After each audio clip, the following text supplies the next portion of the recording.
അദ്ദേഹം രാജിവെച്ചത് അദ്ദേഹത്തിൻ്റെ സ്വന്തമായ ഒരു തീരുമാനത്തിൻ്റെ ഭാഗമായിട്ടാണ് രാജിവെച്ചത്. അദ്ദേഹം UDFന് നിരുപാധികമായ പിന്തുണ നൽകും എന്ന് പറഞ്ഞത് നല്ല കാര്യം.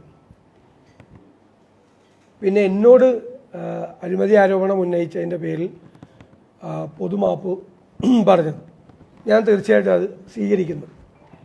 പക്ഷേ ഞാൻ അന്ന് തന്നെ ഈ നിയമസഭയിൽ തന്നെ മറുപടി പറഞ്ഞപ്പോൾ ഞാൻ അദ്ദേഹത്തിനല്ല മറുപടി കൊടുത്തത്.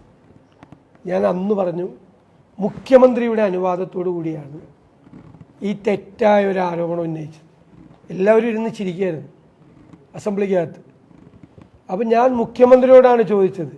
ഞാൻ പറഞ്ഞു, എൻ്റെ മുന്നണിയിൽപ്പെട്ട ഒരു MLA ആണ് ഇതുപോലെ ആരോപണം എഴുതി കൊണ്ടുവന്നിരുന്നെങ്കിൽ ഭരണകക്ഷിയിൽ ആർക്കെങ്കിലും എതിരെ ഞാനത് കീറി കൊട്ടയിലിടുമായിരുന്നു.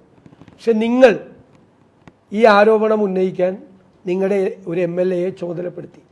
മുഖ്യമന്ത്രി അറിയാതെ ഒരു ആരോപണം ഒരു MLAക്ക് ഉന്നയിക്കാൻ പറ്റില്ല പ്രതിപക്ഷ നേതാവിനെതിരായി. അതുകൊണ്ട് നിങ്ങളെ ഓർത്ത് ഞാൻ ചിരിക്കണോ അതോ നിങ്ങളുടെ ഗതികേട് ഓർത്ത് ഞാൻ കരയണോ എന്നാണ് ഞാൻ മുഖ്യമന്ത്രിയോട് ചോദിച്ചത്. ഇപ്പം അൻവറിൻ്റെ വെളിപ്പെടുത്തലോടുകൂടി മുഖ്യമന്ത്രിയുടെയും മുഖ്യമന്ത്രിയുടെ ഓഫീസിലെ ഉപജാപക സംഘത്തിൻ്റെയും ഗൂഢാലോചനയാണ് അന്ന് മുഖ്യമന്ത്രിക്കെതിരായി ആരോപണം വന്നപ്പോൾ അതിനെ പ്രതിരോധിക്കാൻ പ്രതിപക്ഷ നേതാവിനെതിരായിട്ട് ഒരു കെട്ടിച്ചമച്ച ഒരു ആരോപണം ഉണ്ടാക്കിയത്. അത് വിജിലൻസ് തന്നെ അന്വേഷണം നടത്തി അടിസ്ഥാനരഹിതമായ കാര്യമാണ് എന്ന് പറഞ്ഞ് അത് തള്ളുകയും ചെയ്തു.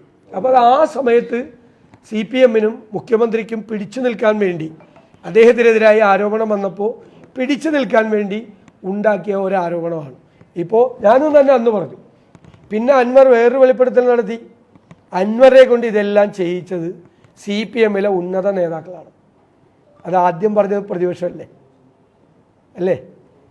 ഞാൻ നടത്തിയ ഒരു പത്രസമ്മേളനത്തിൽ ഞാൻ പറഞ്ഞു, മന്ത്രിമാരടക്കമുള്ള CPMൻ്റെ ഉന്നത നേതാക്കന്മാർ അൻവറിൻ്റെ പുറകിലുണ്ട്. അവരുടെ പിന്തുണയോടുകൂടിയാണ് പാർട്ടിയിൽ പിണറായി വിജയനെ എതിർക്കാൻ ശക്തിയില്ലാത്ത ആളുകൾ ഇദ്ദേഹത്തെ മുന്നിൽ നിർത്തി കരുവാക്കി നിർത്തി പിണറായി വിജയനെതിരായും അദ്ദേഹത്തിൻ്റെ ഓഫീസിലെ ഉപജാപക സംഘത്തിനെതിരായും ആരോപണം ഉന്നയിക്കുകയായിരുന്നു എന്ന് ഞാൻ തന്നെ പത്രസമ്മേളനം നടത്തി നിങ്ങളോട് പറയുന്നുണ്ട്. നിങ്ങളെടുത്ത് നോക്കിയോ, പറവൂരിൽ നടത്തിയ എൻ്റെ നിയോജകമണ്ഡലത്തിൽ വെച്ച് എൻ്റെ വീട്ടിൽ വെച്ച് നടത്തിയ പത്രസമ്മേളനത്തിൽ ഞാൻ ഈ ആരോപണം ഉന്നയിച്ചിട്ടുണ്ട്. അപ്പോൾ ഇപ്പോൾ അൻവർ ഇന്ന് ആ വെളിപ്പെടുത്തൽ കൂടി നടത്തിയിരിക്കുകയാണ്. അൻവറിൻ്റെ ഇന്നത്തെ 2 വെളിപ്പെടുത്തലും പ്രതിപക്ഷം മുൻകൂട്ടി പറഞ്ഞാണ്.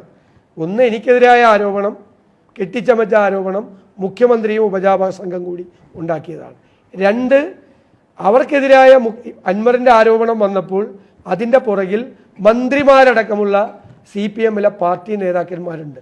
CPMൽ ഒളിഞ്ഞിരിക്കുന്ന വിഭാഗീയതയുടെ ഏറ്റവും വലിയ ബഹിസ്ഫുരണമായിരുന്നു സത്യത്തിൽ അൻവറിനെ കണ്ടത്. പക്ഷെ പിണറായി വിജയൻ ഒന്ന് കടുപ്പിച്ചപ്പോൾ ഇവരെല്ലാം അൻവറിനെ വഴിയിലാക്കി ഓടി ഷെഡിൽ കയറി. അതാണ് യഥാർത്ഥത്തിൽ നടന്ന സംഭവം. ഈ 2 കാര്യങ്ങളും പ്രതിപക്ഷം പറഞ്ഞത് അടിവരയിടുന്നതാണ് ഇന്ന് അദ്ദേഹം നടത്തിയ പത്രസമ്മേളനം. ആ കാര്യത്തിൽ യാതൊരു സംശയമില്ല.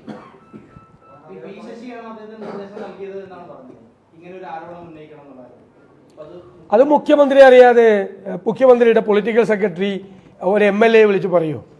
ഇപ്പം UDFലെ ഒരു MLA ആരോപണം ഉന്നയിക്കണമെങ്കിൽ ഞാൻ അറിയാതെ ചെയ്യുമോ? ചെയ്യാൻ പറ്റില്ലല്ലോ.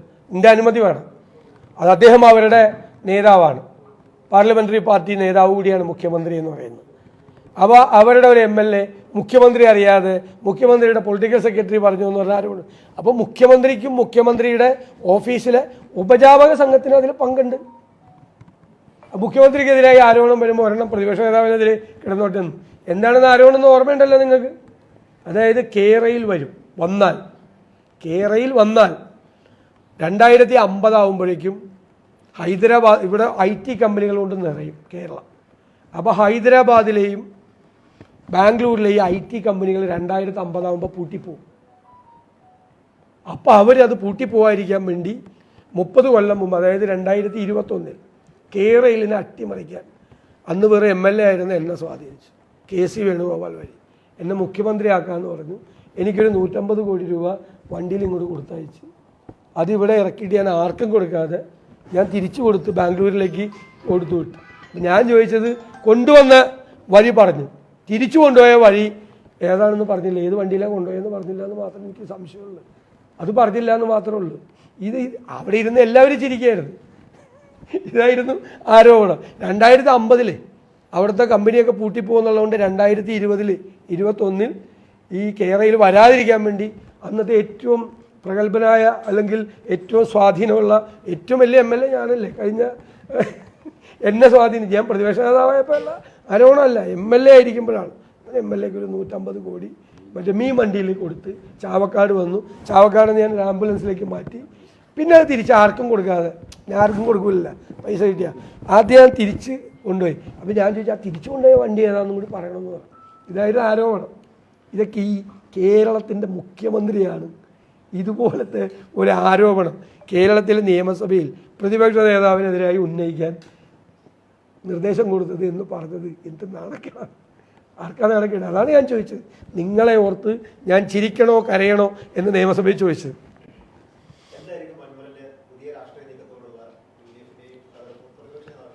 അത് പ്രതിപക്ഷ നേതാവിന് ഒറ്റയ്ക്കൊരു നിലപാടില്ല.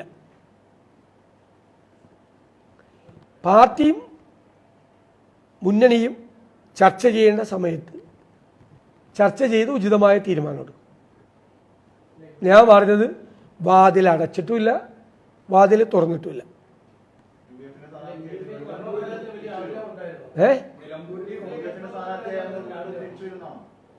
ഞാൻ പറഞ്ഞില്ലല്ലോ അതൊന്നും, ഞാനതൊന്നും പറഞ്ഞില്ല. ഞാൻ പാർട്ടിയും UDFും ഉചിതമായ സമയത്ത് ചർച്ച ചെയ്ത് ഉചിതമായ തീരുമാനമെടുക്കും. വാതിൽ അദ്ദേഹത്തിന് മുമ്പിൽ അടച്ചിട്ടില്ല, പക്ഷെ ഇപ്പം തുറന്നിട്ടുമില്ല. അല്ല, ഞാൻ അതിൻ്റെ അർത്ഥം അതല്ലേ, വാതിൽ അടച്ചിട്ടില്ല എന്ന് പറയുന്നതിൻ്റെ അർത്ഥം വാതിൽ ഇപ്പൊ തുറന്നിട്ടില്ല എന്ന് പറഞ്ഞല്ലോ.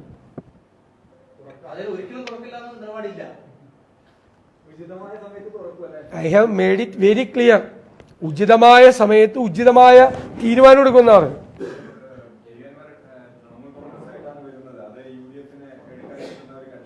അതൊക്കെ ഒരു ചർച്ചയുണ്ടല്ലോ.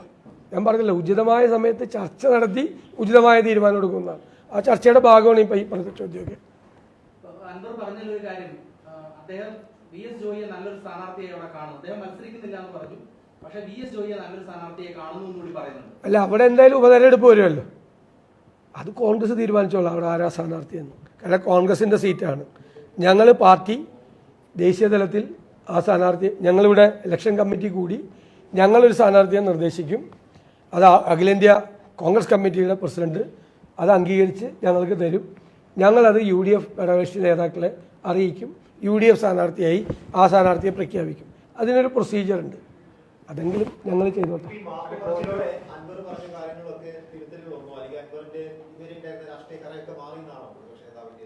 അതല്ലല്ലോ, ഇത് ഞങ്ങൾ നേരത്തെ പറഞ്ഞ കാര്യം മാത്രമാണ് അദ്ദേഹം ഇന്ന് പറഞ്ഞിരിക്കുന്നത്.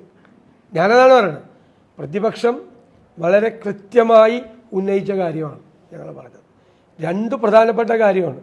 ഒന്ന്, ഹീനമായ അടിസ്ഥാനരഹിതമായ ഒരു ആരോപണം ഉന്നയിക്കാൻ മുഖ്യമന്ത്രിയുടെ ഓഫീസ് ആ MLA ചുമതലപ്പെടുത്തി. രണ്ട്, മുഖ്യമന്ത്രിക്കും ഉപജാപക സംഘത്തിനെതിരായി ആരോപണം ഉന്നയിക്കാൻ CPMലെ ഉന്നതരായ നേതാക്കളുടെ പിന്തുണ അൻവറിനുണ്ടായിരുന്നു. അപ്പോൾ something is rotten in Denmark എന്ന് പറഞ്ഞതുപോലെ CPMൽ എന്തോ ചീഞ്ഞു നാറുന്നുണ്ട്. അതാണ് ഞാൻ പറഞ്ഞത് അന്ന്.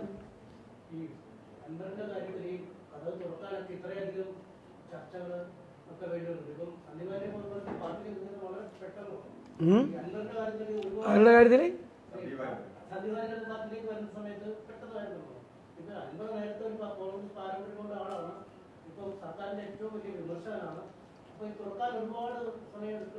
താങ്കൾ പറഞ്ഞ കാര്യം ഞങ്ങൾ ആ ചർച്ചയിൽ ഉന്നയിക്കാം. ഇങ്ങനൊരു അഭിപ്രായം വന്നിട്ടുണ്ടെന്ന് ഞാൻ പറയാം.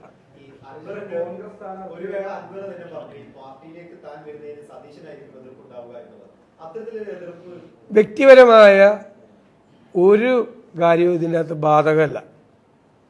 എനിക്ക് അദ്ദേഹത്തോട് എതിർപ്പില്ല. ഞാൻ അന്നും പറഞ്ഞില്ല, ഒന്നും പറഞ്ഞില്ല. ഞാനിത് പറഞ്ഞന്ന് നിയമസഭയുടെ രേഖയിൽ നിന്ന് ഇത് മാറ്റരുതെന്ന് പറഞ്ഞു. അതവിടെ കിടക്കട്ടെ എന്ന് പറഞ്ഞു. വരാനിരിക്കുന്ന തലമുറകൾ അറിയണം ഇങ്ങനെ കുറേ ആരോപണമൊക്കെ നിയമസഭയിൽ വന്നെന്ന്.